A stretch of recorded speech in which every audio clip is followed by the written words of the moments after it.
A week ago, I mentioned in one of my videos that my consulting clients, the guys that I help with their design businesses, have stopped selling renders to their customers and started selling visual solutions instead. So let's address this and let's talk about what I mean when I say visual solutions. Hi guys, welcome back to my channel. If you're new here, I'm thrilled to have you on this journey with me. My name is Fabio Palvelli. Here I talk about design, creativity, visualization, and more important, the business side of things. Come to the business side of design. When a customer comes to you with a request for a job and has a very specific brief, say 1-minute video or maybe 5 renders, whatever it is, this is just an example. What the customer is doing by sharing this information with you, the customer is throwing down an anchor. An anchor is a limitation, if you like. But more important, an anchor is a known negotiation technique. Usually following the first anchor, there is another anchor carrying a price tag attached, say a budget. The client might say to you that for this job, they only have like 3K available or whatever. Doing this, the client is telling you specifically what they want and how much they want to spend. In the case of this example, we're talking about 5 images and a 3K budget. In business in general, these dynamics happen every day. Don't worry, it's not only a problem for visualization artists. At this point, you as an entrepreneur, what you need to do in order to start negotiating is understanding whether you can afford to lose this specific job or not. Negotiation is an important part of bumping your company to the next level, but there are risks attached to negotiation, such as losing the job, for instance. This is one of the reasons why not everybody manages to do it. Unless you are a professional poker player with a super straight poker face, learning how to negotiate will take time, and chances are you will make mistakes along the way. But that's okay. There is never a straight learning curve with anything, actually. Also, this is why it is so important to always keep some operational cash flow in case jobs start to fall through. Okay, we're getting to the practical bit. Bear with me. So how do you counteract an anchor?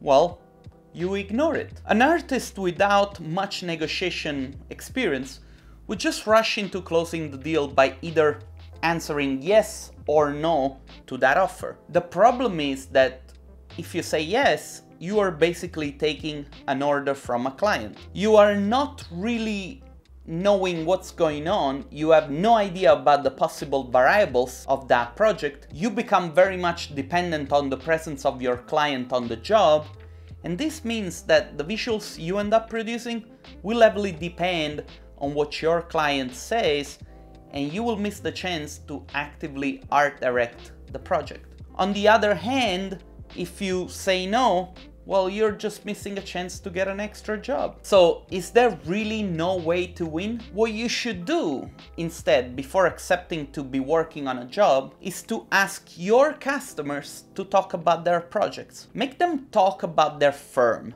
Make them tell you stuff. The more they share, the better it is for you. Ask why they need whatever it is that they need. Ask them about their goals.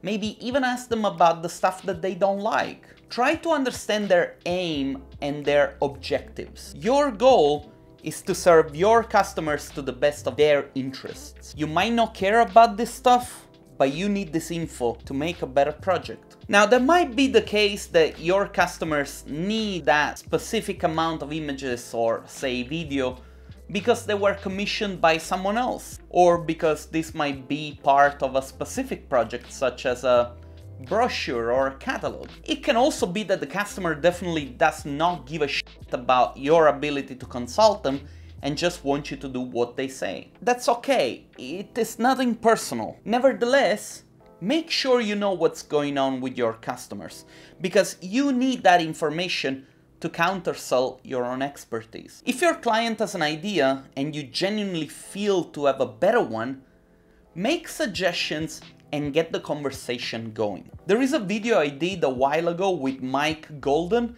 The link will be in the description. It is a bit long, but it is full of valuable information on how you can better consult your clients when it comes to making images. I recommend you to go and watch it. Knowing the real limitations of a project and having a real interest in solving the problem for your customers can put you in a position where you can counter-negotiate their offer with your competence and problem-solving skills. The more you master these techniques and the better you get at consulting your clients on their visual needs, the more trust and freedom you will get from your clients. Ergo, the ability to package and sell more of your own complete visual solutions. The only difference is that once you are part of the decision-making process, you will be of real value to your customers. And therefore, you will have more leverage when it comes to negotiating prices. You see, nowadays, images have almost become a commodity. V-Ray and Corona have become a one-button solution. Literally, you push one button and here comes the rendering. You buy yourself 15 scenes from Evermotion on sale and you can call yourself an interior designer. Obviously, I'm oversimplifying, but I'm trying to make the point that there are just too many of us that can do the same thing. People that make renders often complain about the industry, telling others that they don't get paid enough. Whilst instead, what they should do is asking themselves, when was the last time that I really help a client with their work? Little disclaimer before we say goodbye, you will not win all projects and you will lose a lot of negotiations.